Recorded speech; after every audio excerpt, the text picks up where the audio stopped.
영화 대사는 또 다른 시의 세계이다.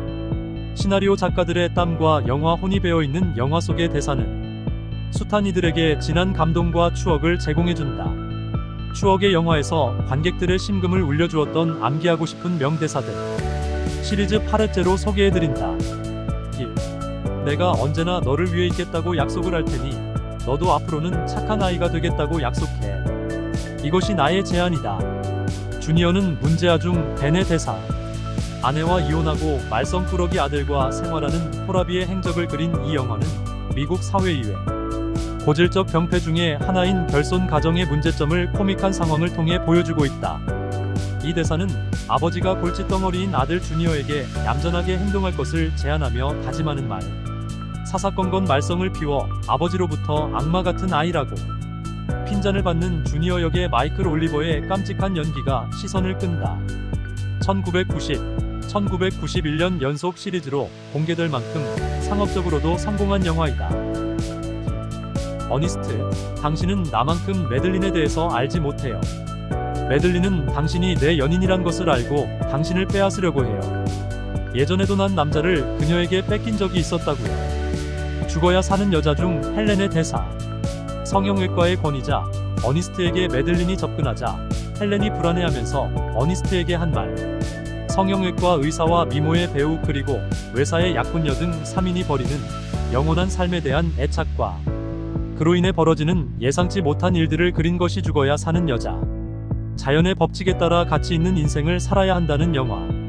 메시지가 탐욕스런 현대인들에게 무언의 교훈을 던져주었다. 3. 열심히 해서 찬스를 잡아 아주 대담하게. 줄리아 중 줄리아의 대사. 어렸을 때부터 절친한 사이였던 릴리안과 줄리아의 아름답고 순수한 우정 이야기이다. 반나치 운동에 참가한 줄리아로부터 운동 자금을 비밀리에 베를린까지 운송해줄 것을 요청받은 릴리안은 목숨을 걸고 이를 완수한다. 그 후 줄리아는 나치에게 사살되고 릴리안은 그녀가 행한 용기 있고 신념에 찬 삶의 모습을 두고두고 잊지 못한다. 1970년 릴리안 헬만이 출간한 회고록 팬티 멘토가 원전이다.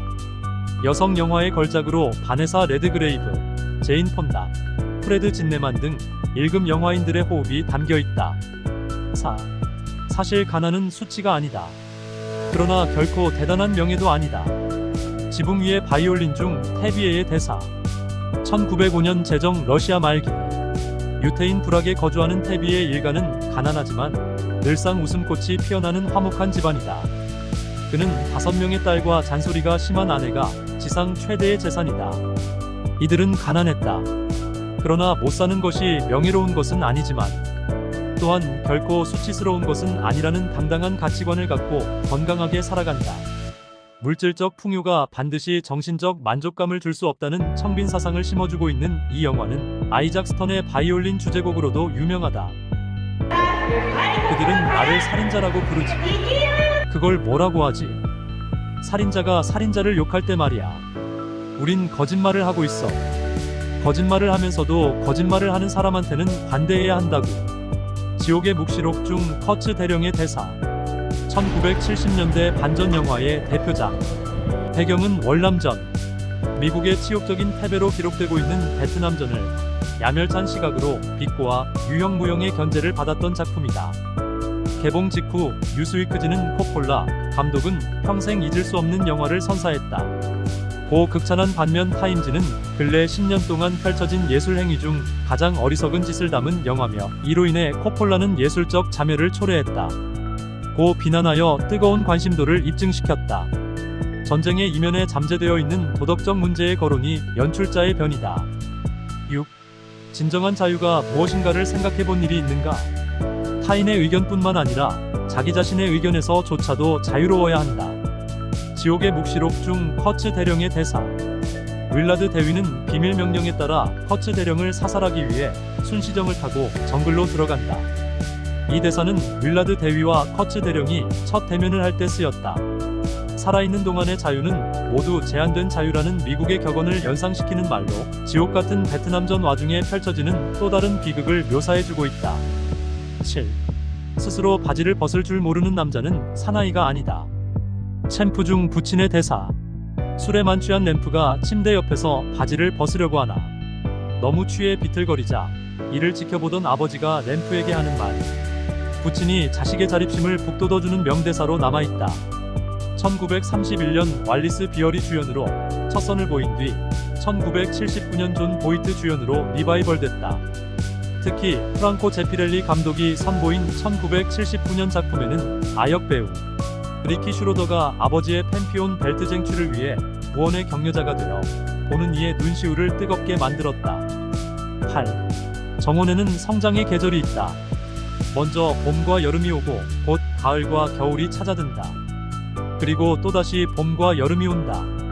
챈스 가드너 그곳에 가다 중 챈스가 대통령에게 한 대사. 정원 손질과 TV 시청이 유일한 낙인 챈스는 어느 날 뜻하지 않게 자신의 박학한 지식을 이용하여 TV의 슈퍼스타가 된다. 그는 자신이 매일 골방에 처박혀 습득한 TV 지식으로 일약 저명인사로 떠오르고 급기야 대통령 후보에까지 오르게 된다. 현대사회의 맹점을 고발한 이 영화는 풍자 코미디의 걸작으로 피터 셀러지의 연기가 일품으로 평가됐다. 후. 한 여자가 두 남자를 사랑할 수 없다고 생각되세요. 천국의 문중 에라의 대사. 1890년대 와이오밍주 존슨시에서 실제 벌어졌던 실화를 바탕으로 한 극.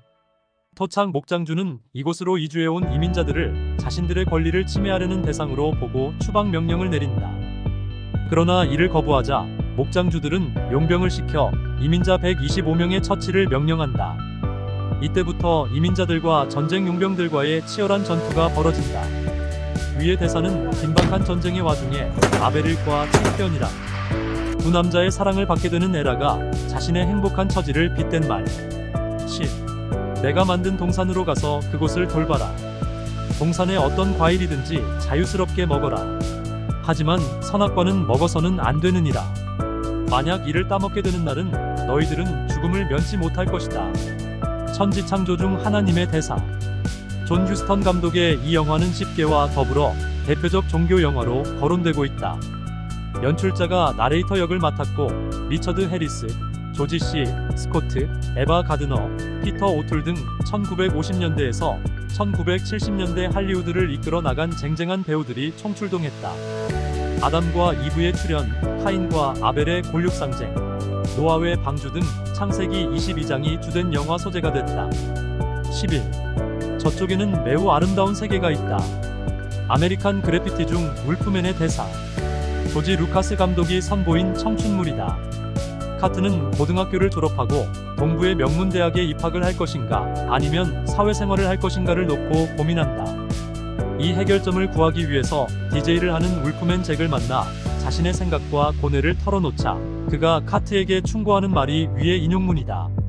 이 영화는 1950년대에서 1960년대의 풍성한 로큰롤 리듬을 배경으로 하여 1970년대의 젊은이들의 가치관, 과 고민 등을 표현해내어 갈채를 받았다. 12. 당신은 철저한 방관자였어요. 이제는 당신 자신을 드러내야 해요. 추억 중 캐티의 대사. 평화시위운동 와중에 만난 한 쌍의 남녀가 벌이는 사랑. 풍속도를 통해 이념과 애정의 틈바구니에서 갈등하는 젊은이들의 고뇌를 보여주고 있다. 이념의 허울뿐이라는 생각으로 결혼 후 곧 별거에 들어간 캐티. 하지만 그녀는 운동의 참여도가 가열될수록 웬일인지 외로움의 도도 깊어만 간다. 그러던 중 별거 중인 남편 허벨을 만나 해후의 정을 느낀 그녀는 새삼 여자의 행복을 만끽한다. 그러나 남편은 여전히 가정보다는 밭갈일에 비중을 두면서 그녀 곁을 떠나려 한다. 이때 그녀가 남편을 가로막고 이와 같이 말한다. 13. 누구나 거짓말을 하게 된다. 그것은 꼭 해야 할 필요성이 있을 때도 있지만 그렇지 않을 때도 있다. 칠들이 나워 중 조의 대사. 카렌과 마사는 절친한 대학 동기생. 둘은 여자 기숙사 학교를 운영하면서 사회생활을 시작한다. 그 뒤 이 지방의 거부인 틸포드 부인의 손녀 메아리는 카렌에게 꾸중을 듣자 이에 대한 안갚음으로 카렌과 마사가 동성연애를 한다는 소문을 퍼뜨린다. 이 소문으로 기숙학교 학생들은 모두 자퇴를 하고 카렌은 약혼을 취소당하며 마사는 주위의 시선을 못 견디고 자살을 한다. 한 소녀의 장난스런 거짓말 한마디가 두 여인을 파멸의 길로 빠뜨리는 과정이 섬세하게 그려진 수작이다. 14. 당신의 눈동자의 건배. 카사블랑카 중 릭의 대사. 릭은 일자와 파리에서 첫 만남을 가진 뒤 그의 방에서 샴페인을 터뜨리며 이와 같은 말을 건넨다. 그 후 릭은 안개에 짙은 카사블랑카 비행장에서 헤어질 때 이 말을 되풀이한다. 흔히 건배를 나눌 때 당신에게 건배 또는 당신의 건강을 위해 등을 자주 사용하고 있다. 위의 대사는 일자에게 품은 감정을 상징적으로 나타내는 용어로 쓰이고 있다. 15. 해독제를 알아낼 수 없군. 카산드라 크로싱 중 엘레나의 대사. 제네바에 있는 국제보건기구 WHO를 습격하려다 실패한 게릴라들은 이 기구에서 극비리에 개발 중인 전쟁용 세균을 기어코 손에 넣기 위해 재차 대륙횡단 열차를 탄다. 이 소식을 입수한 당국은 이러한 기밀이 폭로될 것을 두려워하여 이 열차를 곧 무너질 카산드라 철교로 유인, 자연사고를 가장해 몰살시키려는 계획을 세운다. 이 열차 안에는 무고한 시민 1천여 명이 탑승하고 있어 게릴라들과 정부 측의 강경 대응으로 뜻하지 않는 대형 참사가 예고되고 있는 것이다. 열차 안에서 긴박하게 진행되고 있는 이 드라마는 색다른 서스펜스를 전해주었다. 16. 사람들은 누구라도 자존심이 지나치게 세거나 자유분방한 것을 좋아하지 않는 법이야. 칼라 퍼플 중 셀리의 대사. 스티븐 스필버그의 손꼽히는 수작이면서 할리우드 영화계로부터 철저히 외면당한 작품으로 유명세를 탄 영화. 두 흑인 자매가 의붓아버지에게 철저히 유린을 당하면서도 늘 미래에 대한 희망과 자매에 대한 정을 잃지 않는 모습이 묘사되고 있다. 영화 제목처럼 진홍빛 영상이 시각을 현혹시켰으며 모든 역경을 업보로 여기며 판을 삼키는 우피 골드버그의 연기가 기막히다. 백인 시각에 의한 흑인 순환사가 형자들의 진담. 음악은 퀸시 존스, 원작은 앨리스 워커의 자전적 소설. 17. 뒷골목 생활은 이제 모두 끝났다고 이 법정에서 확실히 말씀드립니다. 이것이 제가 말하고자 하는 전부입니다. 저는 빈민굴에서 볼 수 있는 사회학이라는 병에 걸렸습니다. 칼리토 중 칼리토의 대사. 알파치노, 브라이언 드 팔마 감독이 스카페이스 이후 선보인 콤비작. 오랜 뒷골목 생활을 청산하고 착실한 삶을 꿈꾸는 갱스터가 악덕 변호사의 음모에 휘말려 결국 죽음을 당한다는 스토리가 안타까움을 자아냈다. 한 남자의 희망이 파괴되어 가는 과정을 그려준 작품이 영화가의 진단. 데이브 변호사 역의 쇼 펜 연기는 보는 이들이 꼴보기 싫어할 정도. 뉴욕 판사의 실제 경험이 바탕이 됐다. 18. 난 저 친구에게 받는 오디션은 질색이야. 꼭두각시처럼 취급당하면 좀 낫지. 이건 아예 벌레처럼 다룬다고. 코러스 라인 중 바비의 대사. 17명의 무명 무용수들이 오직 브로드웨이의 스타가 되겠다는 일념으로 매진하면서 겪게 되는 무대 밖의 연예 인생을 다룬 작품. 이 작품은 1975년 4월 뉴욕의 퍼블릭 극장에서 초연된 뒤 장기 공연을 했던 작품으로 1985년 영화로 리바이벌됐다. 무용의 모든 인생을 걸고 슬픔과 기쁨을 만끽하는 청춘들의 모습이 시종일관 활기 있게 펼쳐지고 있다. 댄스 뮤지컬의 진가를 보여준 이 영화는 간디의 거장 리차드 아텐보로가 메가폰을 잡았다. 1960년대 웨스트 사이드 스토리, 1970년대 지붕 위의 바이올린과 함께 1980년대 대표적 뮤지컬로 지금까지 회자되고 있다. 19. 여기는 안테리아 혹성이 아니라 지구예요. 우리가 여기에 있는 한 계속 늙게 된다고요. 코쿤 중 벤의 아내 대사. 외계인을 통해 영원한 삶을 누리고자 하는 인간의 욕망을 그린 희극물. E.T. 이후 스티븐 스필버그 감독의 외계인 영화는 지구인과의 우애와 교류를 그린 것이 주류를 이루고 있다.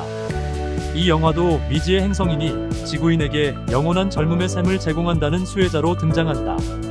판타지 SF 드라마로 분류된 이 작품은 데이비드 샤퍼스타인의 소설이 원작, 론 하워드 감독의 재치와 도나 매치 등의 원숙한 배우가 펼쳐주는 스토리가 신비함과 인간미를 느끼게 해주었다. 20. 내가 소년 시절 로클롤이 동독에 유입됐는데 그때 공산주의자들은 그것을 체제 전복적 음악이라고 불렀지. 코만도 중 마트릭스의 대사. 특수부대 지휘관으로 혁혁한 공을 세운 마트릭스 대령은 이제 은퇴하여 외동딸과 유유자적한 삶을 즐기려 한다. 하지만 대령 때문에 권좌에서 물러난 독재자와 추종 세력이 딸을 납치, 복수를 꿈꾸자 마트릭스는 재차 응징의 총구를 쥐게 된다. 근육질 배우 아놀드 슈왈츠제네거의 초창기 히트작. 딸 역의 알리사 밀라노가 하이틴 스타로 부각됐다. 소음 섞인 액션이 황당함도 주지만 딸의 안전을 위해 몸을 아끼지 않는 부정이 오락물에 약간의 품위를 보태주었다. 만화 영화로 재차 선보여 10대들의 코 묻은 돈을 긁어모았다. 20일. 난 중앙정보부에서 일하고 있지만 스파이는 아니고 단지 책을 읽지. 우린 전 세계에서 간행되는 모든 책을 읽고 음모와 비열한 계략들, 암호 등을 컴퓨터에 입력시킨다고. 그러면 컴퓨터가 실제의 정보부 계획과 공작을 책에서 나온 것들과 비교 분석을 하는 거지. 콘돌 중 터너의 대사. 외문의 살인사건을 파헤치면서 정보기관의 냉혹한 면을 보여주고 있다. 제임스 그레디의 동명소설이 바탕. 정보요원 터너는 책 분석가. 그가 3일 동안 국가정보기관의 부당한 행위에 반기를 들면서 펼치는 목숨을 건 진실찾기, 행적은 긴장, 스릴 등 오락적 재미를 만끽하게 해준다. 22. 광기. 화이강의 다리 중 클리프튼의 대사. 일본군의 포로가 된 연합군들이 숱한 희생을 치러가며 건설한 콰이강의 다리가 개통식 날 미국과 영국군의 특공대에 의해 파괴된다. 이러한 장면은 인간에 의해 저질러지는 문명과 인류 재산 파괴에 대한 상징적 메시지를 전달해주고 있다. 전쟁은 인간들의 광기라고 외친 클리프튼이 광기라는 절규는 전쟁의 참화를 지속해나가는 인간들의 우매함에 대한 경고의 메시지인지도 모른다. 제2차 세계대전 중 타이와 버마 국경에 주둔하던 일본군 포로 수용소가 무대. 휘파람을 주된 리듬으로 했던 콰이강 행진곡은 전쟁 음악의 대명사로 남아있다. 23. 기억해둬. 누구도 너에게 상처를 입힐 수 없어. 너는 지금 스타가 되기 위해 미국에 가는 것이야. 킹콩 중 드완의 대사. 1933년판 킹콩에선 엠파이어 빌딩에 올라가 비행기를 때려 부수는 장면이 등장했는데 1976년 작품은 무대를 뉴욕 최고의 빌딩인 세계무역센터로 설정했다. 드완은 킹콩에게 이제 스타 대접을 받으러 뉴욕에 가는 것이라고 말을 하지만 정작 킹콩은 인간들에게 배신당하고 결국 무역센터 옥상에서 떨어져 죽게 된다. 킹콩을 통해 인간의 이기심을 고발한 이 영화는 오락영화의 흥미를 다양하게 선보이면서 남녀노소 모두에게 박수 세례를 받았다. 24. 사랑하는 데는 시간이 걸린다는 것을 명심하십시오. 킹랄프 중 윌리엄의 대사. 랄프의 품위 없는 행동을 보고 내심 못마땅하게 생각한 그레이브 경.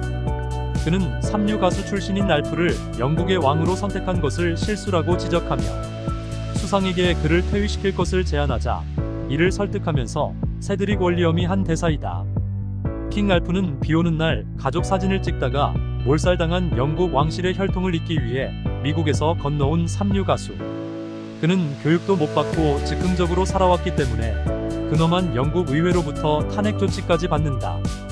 그러나 그 후 그는 자신의 코믹한 재질과 유머 있는 재능을 활용하여 그 누구보다도 사랑받는 지도자로 변신을 한다. 25. 화재가 발생하면 소방대원인 제가 가장 높은 지위를 차지하게 됩니다. 화재 시 공포를 불러일으키는 것은 바람직하지 않습니다. 제가 그 사실을 말할 수도 있지만 벙컨 당신이 초대한 손님들이니 화재가 나서 파티는 아래층으로 옮길 것이라고 말하세요. 당장. 타워링 중 소방대장 오할로 한해 대사. 세계 초고층 빌딩이 순식간에 화염으로 사라져가는 과정을 통해 인간의 가식적인 가치와 위험이 얼마나 초라한 것인지를 절실히 체감케 한 영화가 타워링이다. 경쟁사인 워너브라더스와 20세기 폭스가 초유로 손을 잡은 작품답게 시종일관 손에 땀이 흐르게 했다. 주제가 We May Never Love Like This Again도 빅히트했다.